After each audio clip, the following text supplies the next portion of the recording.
할렐루야. 오늘은 교회력으로 보면은 2023년의 마지막 주일입니다. 다음 주일 대림절이 시작이 되어지는데 교회력에서는 대림절부터 새해가 시작됩니다. 제가 대림절이라는 용어를 썼는데 작년까지만 해도 대강절 그랬죠. 또 우리 요람에도 대강절 이렇게 나와 있습니다. 근데 왜 대림절이라 했냐면 이 대림절이나 대강절 또는 강림절로도 번역이 되는데 이게 영어의 애드벤트를 번역한 겁니다. 우리 교회에서는 감리교회가 발행한 예배서에 대강절로 표기가 되어 있기 때문에 그동안 대강절이라는 용어를 써왔었는데 이게 이제 교회마다 다른 용어를 쓰니까 이게 좀 정리가 필요하다 이런 건의가 올라가서 감리교회 안에 신앙과 직제위원회가 있는데 거기에서 어떤 것이 적절한 것인가 검토를 했습니다. 그래서 이 영어의 애드벤트라고 하는 것이 오심의 사건, 예수님의 오심의 사건 그 자체를 기념한 절기가 아니라 그리스도의 오심을 기다리는 시간, 그렇기 때문에 대자가 들어가야 된다. 그래서 대림절로 쓰는 것이 가장 적절하다 그런 보고를 했습니다. 그래서 지난 16일 감독회의에서 그 보고를 받아들여서 전 감리교회에 대림절을 쓰자 이렇게 권고를 하게 된 것입니다. 오늘 본문은 최후 심판의 비유 혹은 양과 염소의 비유 이런 제목이 붙어 있는데 종말에 대한 비유 가운데 하나입니다. 여러분 31절 보시면 모든 천사와 함께 올 때 자기 영광의 보좌에 앉으리니 이렇게 말하지 않습니까?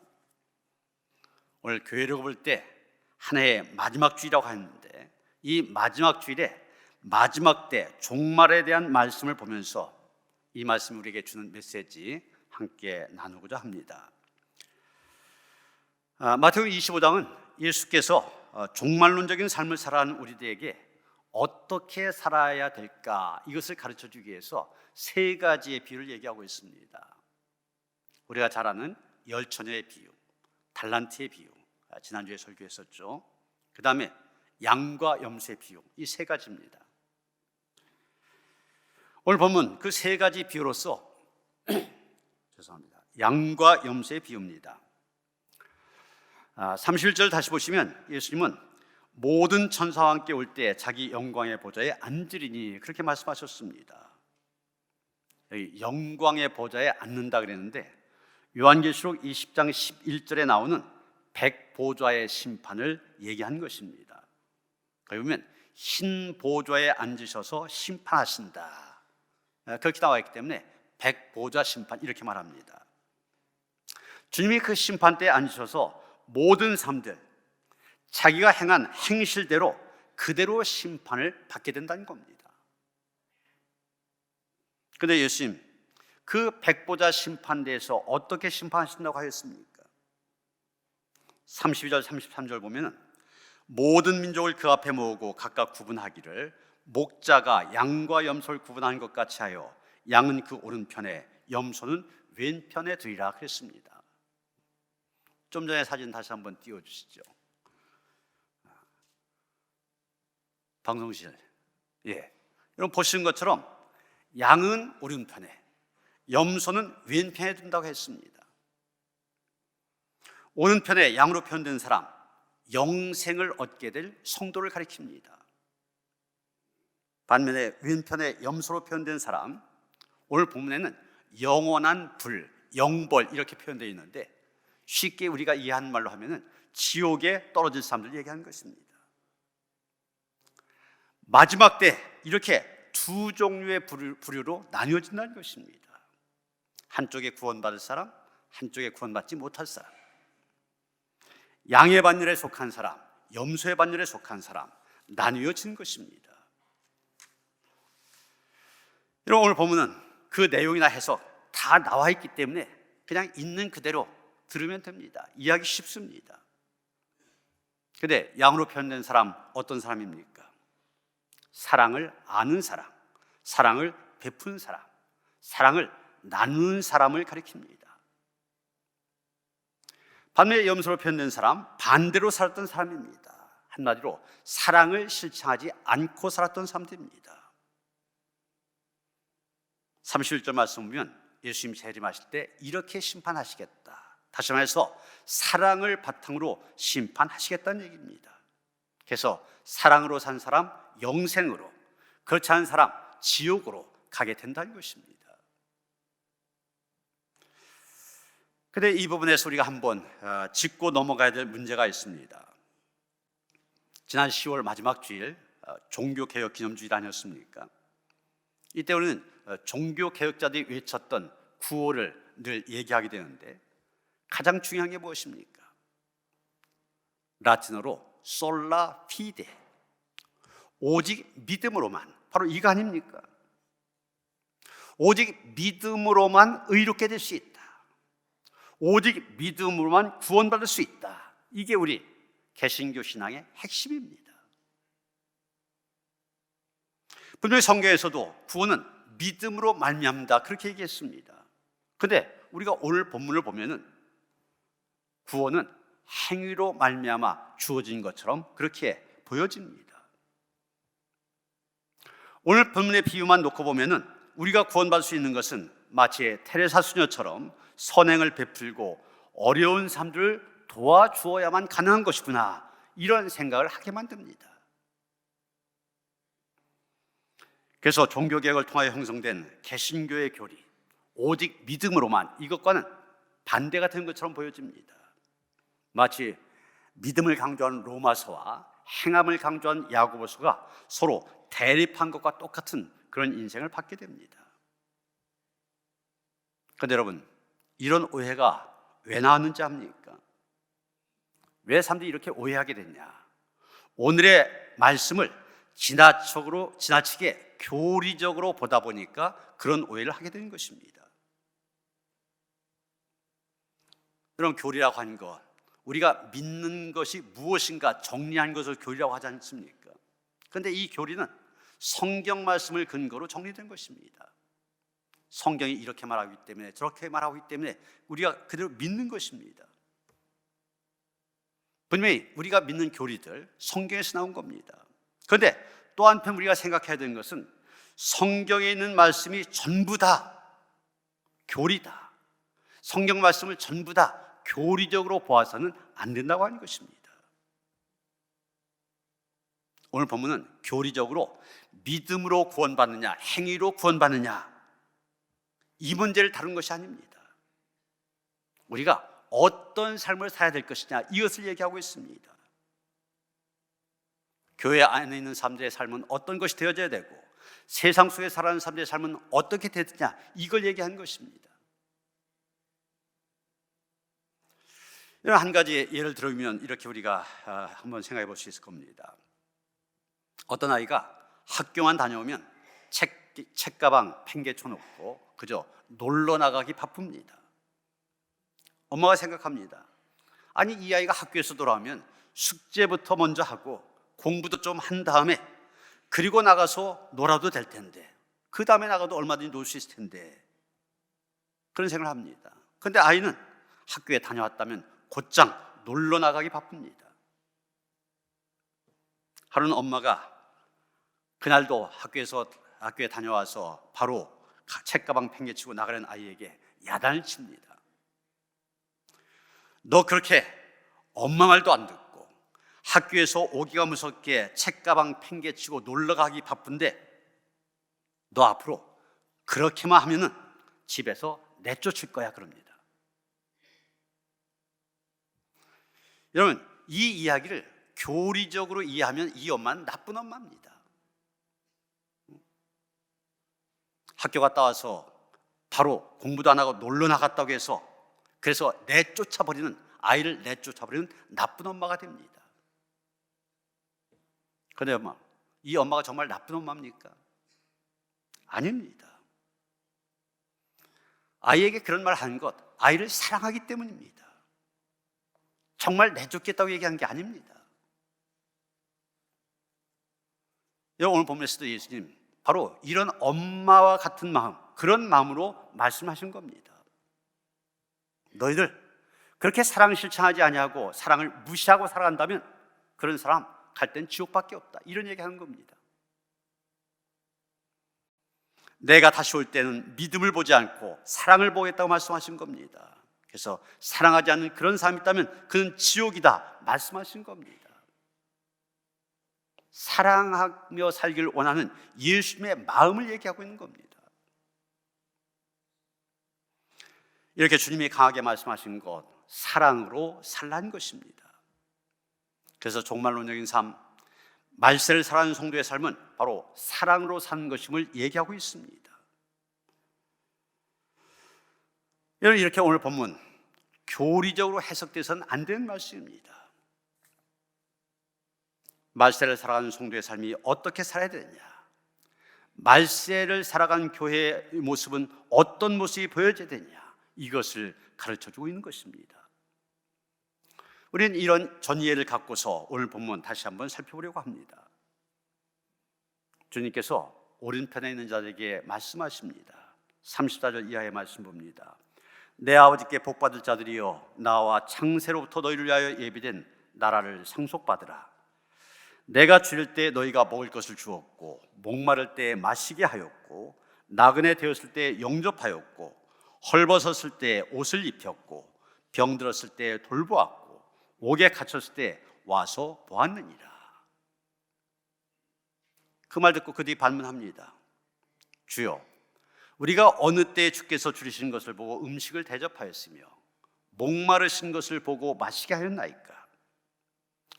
어느 때 나그네 되신 것을 보고 영접하였으며 헐벗으신 것을 보고 옷 입혔나이까?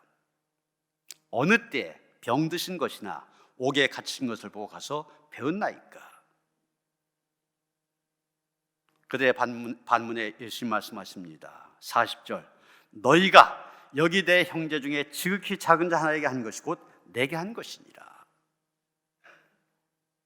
이번엔 또 왼편에 있는 자들에게 말씀하십니다. 41절 이하입니다. 저주를 받은 자들아, 나를 떠나 마귀와 그 사자들 위하여 예비된 영원한 불에 들어가라. 내가 줄일 때 너희가 먹을 것을 주지 아니하였고, 목마를 때 마시게 하지 아니하였고, 나그네 되었을 때 영접하지 아니하였고, 헐벗었을 때 옷 입히지 아니하였고, 병들었을 때와 옥에 갇혔을 때 돌보지 아니하였느니라. 또 왼편에 있는 자들이 또 반문합니다. 주여, 우리가 어느 때 주께서 줄이신 것이나 목마르신 것이나 나그네 되신 것이나 헐벗으신 것이나 병드신 것이나 옥에 갇히신 것을 보고 공양하지 아니하도이까? 주님께 말씀하십니다. 지극히 작은 자 하나에게 하지 아니한 것이 곧 내게 하지 아니한 것이니라. 그리고 46절 결론적으로 말씀하십니다. 그들은 영벌에, 그렇게 하지 아니한 왼편에 있는 자들, 그들은 영벌에, 반면에 오른편에 있는 이들, 의인들은 영생에 들어가리라, 그렇게 말씀하신 것입니다. 여러분, 오늘 본문 가운데서 예수님 자기 자신을 누구와 동일시하고 있습니까? 바로 지극히 작은 자 하나, 자신을 지극히 작은 자 하나와 동일시하고 있습니다. 그렇기 때문에 지극히 작은 자 그 하나에게 하지 않은 것, 나에게 하지 않은 것이라고 얘기하신 겁니다. 그렇다면 지극히 작은 자가 누굽니까? 해석이 필요 없습니다. 본문에 나와 있는 그대로 읽으면 됩니다. 먹지 못하여 굶주린 사람들, 목마르고 헐벗은 사람들, 옥에 갇힌 사람, 병든 사람, 거할 곳이 없어 정처 없이 떠도는 나그네 같은 사람, 바로 이런 사람들이 지극히 작은 자라는 얘기입니다. 우리의 관심과 사랑이 필요한 자들, 이들에게 사랑을 베풀지 아니하고 무관심하며 자기만을 위하여 살아간 사람, 이런 사람들에게 주님은 말씀하십니다. 무정하고 무자비하고 사랑이 없는 사람들아, 너희는 천국에 올 자격이 없느니라 말씀하시는 것입니다.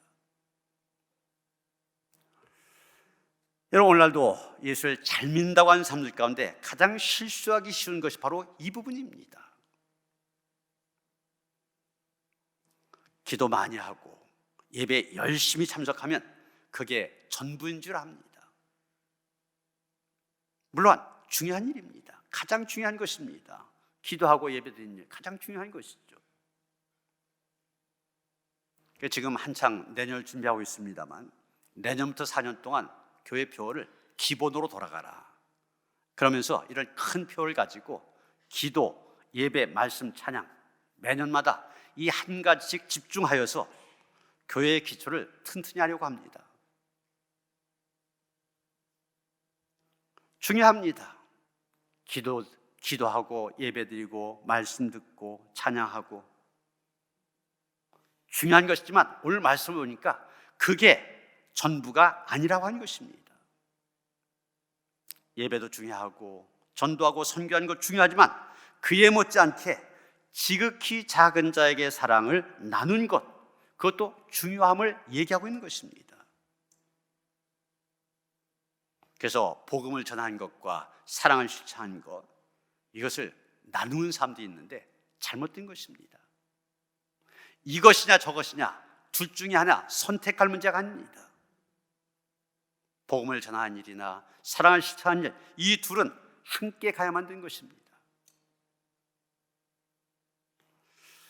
여러분, 마태복음 25장에 세 가지 비유가 나온다고 말씀을 드렸었는데 이 세 가지 비유의 순서를 보면 우리가 이것을 알게 됩니다. 첫 번째 비유, 열처녀의 비유 아닙니까? 이 비유의 주제는 자지 말고 깨어있으라고 하는 것입니다. 다시 말하면 말씀과 성령으로 깨어있어야 된다, 이걸 얘기하고 있습니다. 그 두 번째 비유, 달란트 비유인데 이 비유는 받은 돈을 가지고 열심히 장사를 한 겁니다. 다시 말하면 전도하라는 것입니다. 그래서 30배, 60배, 100배의 결실을 거두라는 얘기입니다. 그리고 나서 세 번째 비유, 양과 염소의 비유를 말씀하십니다. 이 비유는 한마디로 사랑을 실천하라는 겁니다.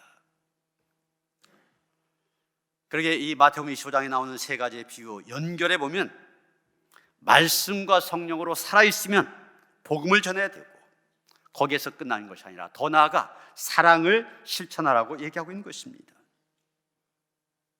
그러게 여러분, 성령의 불은 사랑으로 번져가야 됩니다. 복음을 전하는 성도가 되고 선교하는 교회가 되어지면 지극히 작은 자에게 사랑을 전하는 성도, 사랑을 전하는 교회가 되어야 된다는 얘기입니다. 왜냐하면 성령 충만하고 말씀 충만한 성도나 교회, 사랑을 실천할 수 있는 능력이, 힘이 생기기 때문입니다. 고린도전서 13장, 우리가 사랑장이라고 얘기하죠. 거기에 보면 자기의 몸을 불사르게 내어줄지라도 사랑이 없으면 아무 소용이 없다는 말씀이 나옵니다. 이건 무슨 얘기입니까? 자기의 몸을 불사르기까지 한다, 최고의 희생을 얘기하잖아요. 그런데 그 정도 희생한다 할지라도 그게 전부 다 진정한 사랑이 되는 것은 아니란 얘기입니다. 그런 사랑을 한다면서 자기 성취적인 사랑이 있을 수가 있습니다. 그러나 순전한 사랑을 자꾸 전해주는 사람, 성령이 충만하게 됩니다. 성령이 충만한 가운데 계속 사랑을 실천하게 될 때 성령 충만이 유지가 될 수가 있습니다. 지속될 수 있게 되는 것입니다. 이사야 58장 7절부터 9절까지 보면 이사야 선지자가 이렇게 말하고 있습니다. 또 줄인 자에게 내 양식을 나누어 주며 유리하는 빈민을 집에 들이며 헐벗은 자를 보면 입히며 또 내 고륙을 피하여 스스로 숨지 아니한 것이 아니겠느냐. 그리하면 내 빛이 새벽같이 비칠 것이며 내 치유가 급속할 것이며 내 공의가 내 앞에 행하고 여호와의 영광이 내 뒤에 호위하리니 내가 부를 때는 나 여호와가 응답하겠고 내가 부르짖을 때는 내가 여기 있다 하리라. 여러분, 무슨 얘기입니까? 사랑을 실천한 사람에게는 아침에 솟아오르는 태양과 같이 내 앞길이 환하게 비춰질 것이다. 그것뿐만이 아닙니다. 사랑을 실천하게 되면 병든 곳이 있다면 내 치료가 급속하게 이루어질 것이다. 하나님의 영광이 내 뒤를 호위하겠고 내가 기도할 때 나 여호와가 응답하겠고 내가 부르짖을 때 내가 여기 있다 하리라. 하나님께서 말씀하고 계신 겁니다. 그러므로 오늘 우리 성도가 존재한 목적, 교회가 존재한 목적, 바로 사랑을 실천하는 것입니다. 이것이 바로 교회, 또 성도들이 이 땅에 존재하게 된 이유입니다. 주부의 광고가 나왔지만 돌아온 토요일 우리 교회가 사랑의 연탄 나눔 봉사를 가게 됩니다. 제가 인천교회 연합봉사단 대표를 맡으면서 10년 넘게 지금 한결같이 해온 일이 바로 이 사랑의 연탄 나눔입니다. 지금 달동네들이 개발이 되어져서 아파트 단지로 바뀌면서 그 대상자들이 줄어들고 있지만 인천에서 연탄 떼는 가정이 다 사라질 때까지 이 일은 계속하려고 합니다. 그 이유는 연탄을 떼는 분들, 바로 이 시대에 지극히 작은 자들이기 때문입니다. 이 연탄 사용하는 가정 이렇게 가서 보면 대부분 경제활동이 곤란한 저소득층 사람들입니다. 독거노인이라든지 장애인, 기초수급자, 차상위 가구 이런 분들입니다. 이분들이 한 해 겨울을 나기 위해서는 최소 1000장 정도의 연탄이 필요하다고 합니다.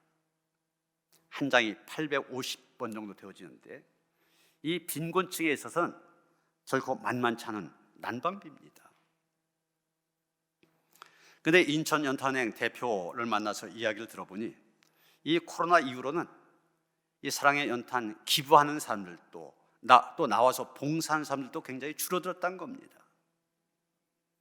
그래서 전 같으면 지금이 바로 시즌이거든요.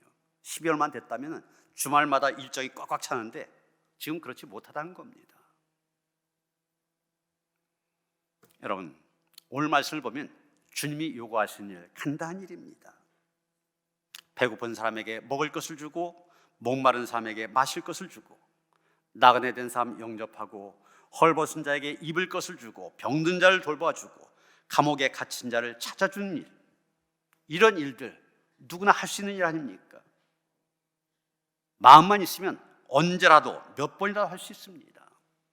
밥 먹여주고 옷 입혀주고 찾아가 위로해주고 나그네 대접하고 뭐 이런 일들, 그렇게 비용이 많이 든다든지 힘든 일 아닙니다. 조금씩만 수고하면 할 수 있는 일입니다. 내게 불편한 것들 조금씩만 참으면 누구나 할 수 있습니다. 이런 사랑의 연탄을 나누는 일도 간단합니다. 어려운 일이 아닙니다. 카페에서 커피 한 잔만 마시지 않으면 연탄 4장 내지 5장 기부할 수가 있습니다. 그러면 이분들 커피 한 잔 값에 이분들은 하루를 따뜻하게 지낼 수가 있습니다. 지금 중고등부가 내년에 캄보디아 비전 트립을 가면서 필요하다 그래서 지금 겨울용 옷들을 모으고 있지 않습니까? 여러분, 캄보디아, 바로 캄보디아 가는 것은 지극히 작은 자들 찾아가는 겁니다. 옷을 모으는 것은 헐벗은 자들에게 입을 것을 주기 위해서입니다. 여러분, 새 거 사오라는 거 아니잖아요. 집에서 쓰던 거 그래도 쓸만하면은 가져오는 거 어려운 일 아니잖아요.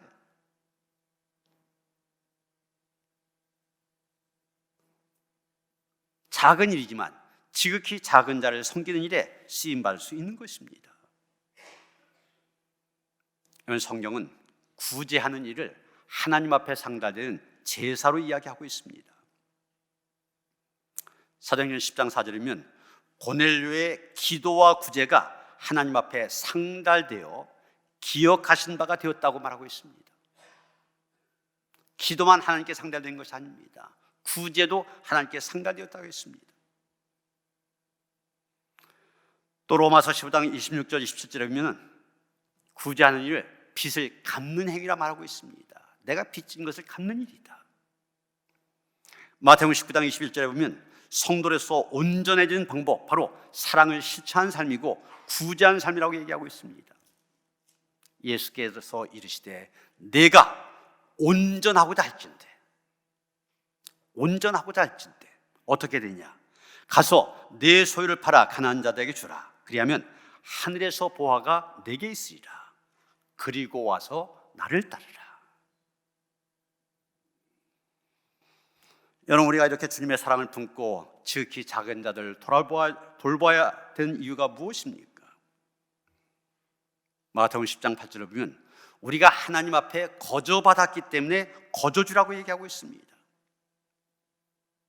신명기 15장 11절이면 하나님의 명령으로 나옵니다. 하나님의 명령이기 때문에 우리는 또 지극히 작은 자에게 사랑을 전해야 됩니다. 마태복음 6장 2절에 보면 구제할 때 외식한 자 같이 하지 말라고 하였습니다. 잠언 3장 27절에 보면 오른손이 한 일 왼손이 모르게 아낌없이 하라고 하였습니다. 로마서 12장 8절에 보면 성실하게 할 것을 얘기하고 있습니다. 이렇게 주님의 사랑을 품고 사랑을 행할 때 주님은 지극히 작은 자에게 한 것, 곧 내게 한 것이라 말씀하신 것입니다. 엊그제 심야 기도회 때 김 목사님이 잠깐 소개했던 헨리 나우엔의 이야기를 좀 더 하려고 합니다. 이 헨리 나우엔 청년 시절부터 천재로 알려졌던 사람입니다. 그의 인생 항상 오르막길이었습니다. 오르고 또 오르는 인생길. 정말 그는 주위의 기대를 저버리지 아니하고 예일 대학을 거쳐서 하버드 대학의 교수가 되었습니다. 하버드 대학 들어가기도 어려운 그런 대학인데 세계 최고의 대학 아닙니까? 그 대학의 교수가 되었습니다. 이분이 30여 권의 책을 집필하였는데 그 책 하나같이 베스트셀러가 되었습니다. 그 한 사람 만나기 위해서 수많은 사람들이 모여들었습니다. 그의 인생 오직 성공과 성취로 장식되었습니다. 계속 올라가면 되는 그런 인생입니다. 그러니 그가 어느 날 청천벽력 같은 선언을 합니다. 나는 교수직을 포기한다. 이제 정신지체화 시설에 들어가서 새로운 인생을 살아갈 것이다. 많은 사람들이 그에게 물었습니다. 아니, 그 많은 명예와 보수를 왜 버리려고 하느냐? 그리고 권면합니다. 차라리 후학들을 양산하는 게 낫지 않겠냐? 정신지체아들, 뭐 제대로 알지 못한 애들에게 그 애들을 먹여주고 싸면은 이렇게 돌봐주고, 당신이 할 일이 아니지 않냐? 당신이 할 일은 당신이 갖고 있는 그 학문, 전수한 것이 아니냐? 그랬더니 헨리 나우엔이 이런 말을 합니다. 오르막길 인생은, 계속 오르고 또 오르는 오르막길 인생은 성공과 칭찬에 가려서 예수가 보이지 않았습니다. 이제 낮은 곳에서 예수를 만날 것입니다. 여러분, 우리도 예수를 만날 수 있는 곳, 낮은 곳입니다. 높은 곳에서 만날 수 있는 것이 아닙니다. 사랑하는 성도 여러분, 지극히 작은 자에게 한 것이 곧 내게 한 것이니라. 이 말씀이 오늘 우리의 가슴에 깊이 새겨지게 되기를 원합니다. 그리고 이 말씀을 따라 지극히 작은 자를 찾아가 도와주고 그들이 힘들어할 때 손을 잡아줄 수 있어야만 됩니다. 그래서 이제 시작되는 대림절, 여러분, 대림절이 어떤 절입니까? 높은 자리에 계시던 주님께서 가장 낮은 자리 내려오신 그분을 기다리는 절기가 대림절 아닙니까? 이 대림절기에 가장 낮고 천한 자리에 내려오시는 그 주님을 만나는 은혜가 있기를 주님의 이름으로 축원합니다. 하나님, 지극히 작은 자에게 한 것이 바로 주님에게 한 것이라 말씀하셨습니다. 우리의 눈이 열려져서 지극히 작은 자를 볼 수 있게 하시고 우리의 발걸음이, 우리의 손이 그들 향하여 달려가는 발걸음이 되게 하여 주시옵소서. 손으로 주님의 사랑을 나누게 하여 주시옵소서. 우리에게 충만한 사랑이 차고 넘쳐서 더 많은 사람들에게 흘러가기를 원합니다. 그래서 지극히 작은 자를 영접함으로 주님을 영접한 기쁨이, 은혜가 우리 안에 충만케 하시옵소서. 예수 그리스도 이름 받들어 기도하여 싸움나이다. 아멘.